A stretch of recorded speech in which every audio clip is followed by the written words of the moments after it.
Raphaël. Salut Bobby, bienvenue sur le stand du club MV Agusta. À l'occasion du salon des deux roues, on a créé une exposition MV Agusta et on célèbre les 80 ans de la marque. 80 ans de la marque, on a choisi de mettre 80 motos mythiques. Pas que des motos, il y a aussi un karting parce que chez MV ils ont fait pas mal de trucs. Ils ont fait un petit aéroglisseur, ils ont fait évidemment des hélicoptères parce qu'ils étaient dans l'aéronautique. Est-ce que tu peux me présenter les modèles phares? Allons-y. Ouais, allez, Alors je là te on a une 175 Squalo qui était en compétition client.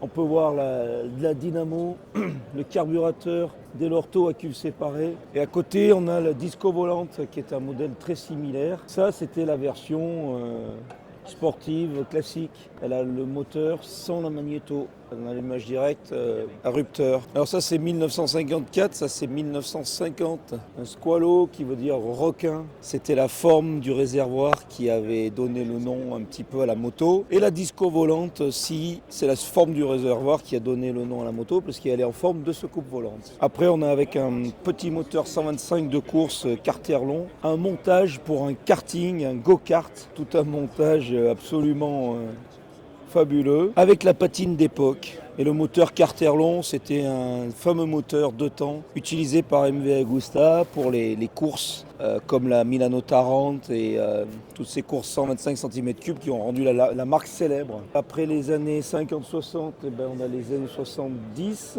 avec le design de Giugiaro qui va signer ses motos. La 125 en version classique, en version carénée, et puis la 350. La 350 MV avec sa ligne de cadre. Ça, c'est le coup de patte de Giugiaro. Quand tu parles de Giugiaro, on parle du même Giugiaro qui a aussi designé des voitures. C'est ça. Alors là, on a une 350 Electronica. Alors, c'est pas sa couleur d'origine, mais ce qui est génial, c'était le système d'allumage électronique sur une moto qui est née en 1970. Elle était pionnière à arborer ce système électronique ou il y en avait d'autres qui l'avaient fait avant elle, tu sais? Ouais, c'est MV qui est arrivé avec l'allumage électronique. D'accord. C'est les Italiens qui ont inventé l'électricité, il ne faut pas l'oublier. Là, on a une version coursifiée, une copie de la moto d'Agostini sur la même base, le même moteur, le 350 bicylindres cubuté. Là, on a un modèle Scrambler, absolument génial, toujours basé avec le même moteur. Et ici, on a une 350 Hypothesi, le nouveau moteur donc, qui était la moto dessinée par Giugiaro. Celle-ci a été coursifiée, donc c'est un moteur qui a plus de performance. C'est un moteur qui faisait facilement 40 chevaux. Là, c'est la dédicace. Ça, c'est la moto de course de Carlo et Umberto Aloisio. Ce sont deux Italiens fabuleux qui nous ont prêté quelques machines pour exposer, pour célébrer ces 80 ans. Et la sellerie d'époque, elle était déjà... La sellerie des MV Agusta, exactement, c'était de l'Alcantara.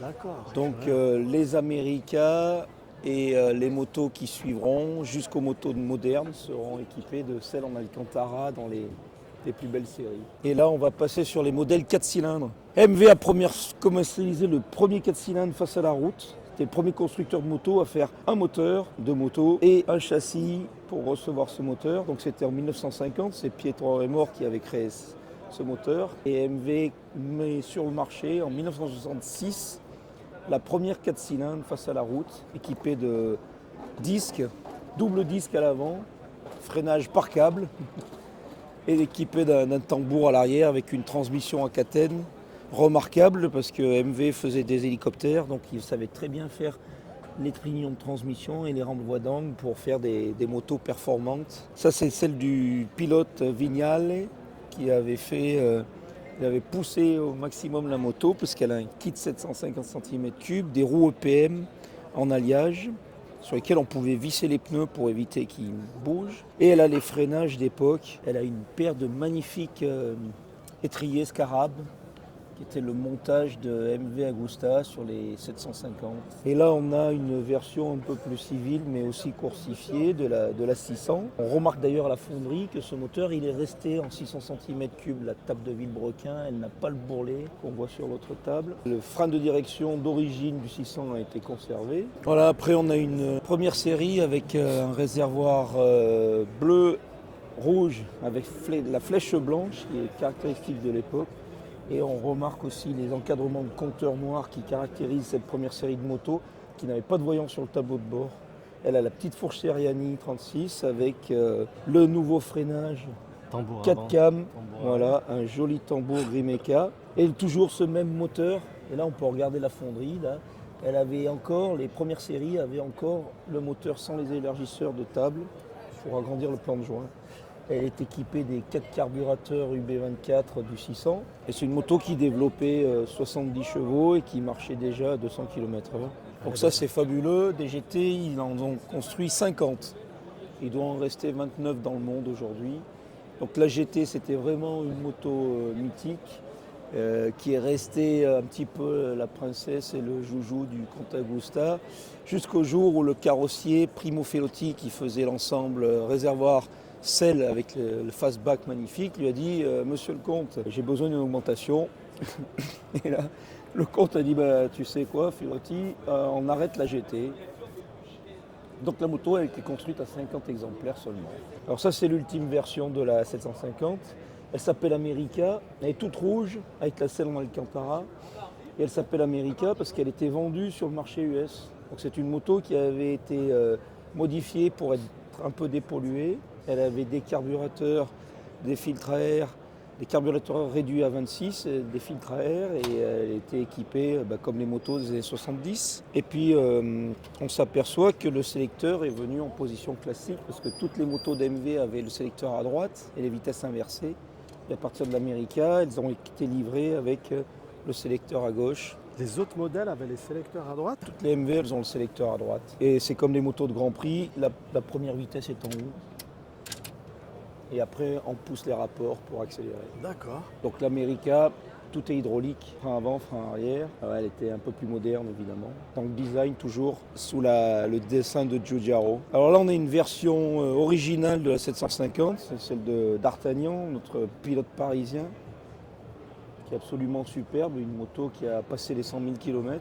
Là on a une version modifié par Mani. Mani il a introduit un nouveau bras oscillant arrière avec un kit de transmission par chaîne, des gros carburateurs, des cornets pour enlever le filtre à air. Et la moto, elle était un peu plus performante, elle a des pots racing, donc ça permettait d'avoir des motos qui franchissaient les 220 km/h. Et Mani, quand MV Agusta a fermé l'usine, Mani a ouvert son atelier et il a commencé à faire ce genre de préparation. Il avait accès encore à quelques moteurs, il a commencé à fabriquer des motos qu'il a labellisées Mani. Salut Lucas.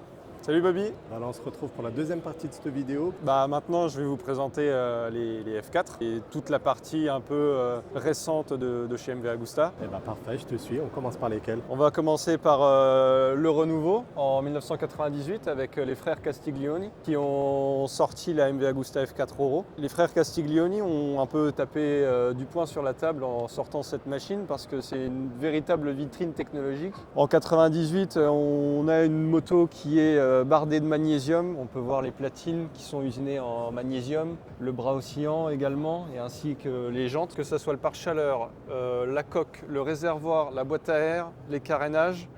La tête de fourche, tout est en carbone. La signature phare de la F4, c'est les 4 pots d'échappement en flûte. Ça, c'est sa signature. Hein. Oui, c'est ça. Et elle fait un bruit tout aussi magnifique que son design. Le moteur a été développé en partenariat avec Ferrari. Ferrari a amené une technologie qu'ils utilisaient en Formule 1 à l'époque, en 1990. Pour les plus techniques d'entre vous qui regardent cette vidéo, les 4 soupapes dans un cylindre pointent vers le centre du piston. Et donc la signature, elle est sur chaque flanc de carénage des MV Agusta. Et ça s'appelle les valves radiales. Et en italien, valvole radiali. En 2005, l'arrivée du 1000 cm3. Cette moto, au niveau technologique, elle a évolué en embarquant un frein moteur variable. Au-delà d'un certain régime, on a un frein moteur correct et en dessous d'un certain régime, le frein moteur est beaucoup plus souple, ce qui permet une reprise des gaz un peu plus correcte sur circuit. Et donc après, on a l'évolution en 2010. Ils ont voulu faire évoluer le design, donc qui avait déjà été précédemment établi par Massimo Tamburini, donc qui est une légende du design italien. Cette itération de la F4 a perduré jusqu'en 2019, date à laquelle ils ont arrêté les MV Agusta F4. Alors celle-ci, elle est assez spéciale. La base du châssis et le moteur, c'est une moto de 2010. Mais la particularité, c'est que le design, c'est la fille de Monsieur Tamburini. Et donc c'est un kit carbone qui sort à 30 000 €. La config La couleur, enfin tout, ce petit rappel de céleri bleu nuit. En Alcantara en plus. Bah, Alcantara, du coup, j'ai cru comprendre. C'est un peu la marque de fabrique de la céleri MV Agusta. Pour ceux qui regardent ta vidéo et qui sont un peu, qui ont un peu l'œil, les premières MV Agusta, enfin les premières F4, elles étaient sorties en différents coloris. Ils ont repris les codes esthétiques, les codes couleurs de la Tamburini et ils ont fait des kits. Tu vois cette peinture et il y en a 5 dans le monde qui ont exactement la même peinture. J'ai bien peur que sur les vidéos, on ne voit pas assez précisément la qualité des détails, mais je vous rassure, c'est impressionnant, c'est magnifique. C'est le charme à l'italienne dans toute sa splendeur. Et d'ailleurs, on n'en a pas trop parlé, mais à l'arrière, c'est que des monobrodes. Alors oui, c'est que des monobras. Oui, toutes les MV Agusta ont des monobras. Enfin, en tout cas, toutes les MV Agusta modernes. Sur une moto traditionnelle, vous avez la roue arrière qui est maintenue de part et d'autre du bras oscillant. Et là, en l'occurrence, le bras oscillant maintient la roue arrière que d'un côté. Ça fait une forme asymétrique, mais qui dégage une belle vision sur la roue arrière. Celle-ci, c'est un modèle à un exemplaire, si je ne me trompe pas, qui a été offert pour l'école d'aviation de chasse de France. C'est un modèle unique, celle-là? Un modèle unique, ouais. Donc tous les réglages en amortissement, en suspension et amortisseur Öhlins, réglable en compression, détente, précharge, avec des étriers Brembo. 50, pourquoi? C'était pour les 50 ans de quelque chose, rien à voir? Alors là, je n'ai pas du tout la réponse. Si vous savez en commentaire, n'hésitez pas à nous le dire. Si on peut terminer sur les F4, j'irai sur le joyau de la couronne, enfin, qui pour moi est le joyau de la couronne. Alors, celle-ci, c'est une F4 Tamburini. Elle est comme la Oro d'un certain point de vue, donc les jantes en magnésium, platine de cadre en magnésium, bras aussi en magnésium. La particularité de ce modèle, c'est qu'au niveau de la boîte à air, au-delà d'un certain régime, il y a 4 pipes d'admission qui viennent se soulever pour modifier l'effet Venturi et gaver le moteur en air frais. Pour moi, c'est l'aboutissement de ce que MV a pu faire. Donc pareil, carénage en carbone, sauf le réservoir. C'est le Graal de C'est exact. MV. Il y a des réglages dans tous les coins du châssis. Là, par exemple, on peut venir modifier le bras de suspension en hauteur. Là, vous avez 2 trous. Alors malheureusement, je n'ai pas assez de connaissances en réglage châssis pour savoir quelle est l'influence, mais ce que je peux dire, c'est que je suis jaloux parce que je n'ai pas ces réglages sur ma machine. Maintenant, je vais te parler des F3. Donc, alors les F3, c'est des sportives mid-size qui sont venus concurrencer les Daytona. Donc c'est sorti en 2012, que ce soit un 675 ou un 800, ça reste la même esthétique. Et donc là, on a un exemplaire de F3 800. Cette machine, c'est un véritable couteau suisse. Malheureusement, les premières itérations étaient un peu capricieuses niveau moteur et la fiabilité n'était pas au rendez-vous. Et en 2013, ils ont sorti la F3 800. Là, tu peux voir derrière toi, donc tu as 2 F3 de piste. Selon les dires du propriétaire, il n'a jamais cassé le moteur. Tu rigoles, tu as l'air d'avoir du mal à y croire. Ah non, oui, je suis un peu surpris, mais parce qu'une F3 sur piste, pour moi, ça fait pas long feu. Après, je suis peut-être médisant et le retour d'infos que j'ai n'est pas assez conséquent, mais je suis assez étonné, oui, effectivement. Alors la F3 Ago, c'est une moto qui est sortie en 2015, si je ne me trompe pas. Et donc c'était pour représenter le pilote Giacomo Agostini qui tournait dans les années 70. Là, on a des évolutions de la F3 800. Donc là, c'est la signature d'origine du pot d'échappement, donc 3 flûtes. Celles-ci sont un peu plus travaillées, mais les premières itérations sortaient avec des flûtes rondes sur le côté, empilées les unes sur les autres. Celle que tu vois ici, c'est un 4 cylindres. Donc actuellement, MV Agusta, en tout cas avant de sortir la Super Veloce 1000, sortait des 4 cylindres, donc en conservant le 4 cylindres de la MV Agusta F4 sur des roadsters. Donc le moteur est inchangé en termes de course et d'alésage, si je ne me trompe pas. Et donc là, on a la quintessence d'un roadster en termes de design. C'est quoi? C'est comme chez AMG, c'est le nom de la personne qui a... C'est exact, oui. C'est le ça nom de la personne qui a assemblé la machine.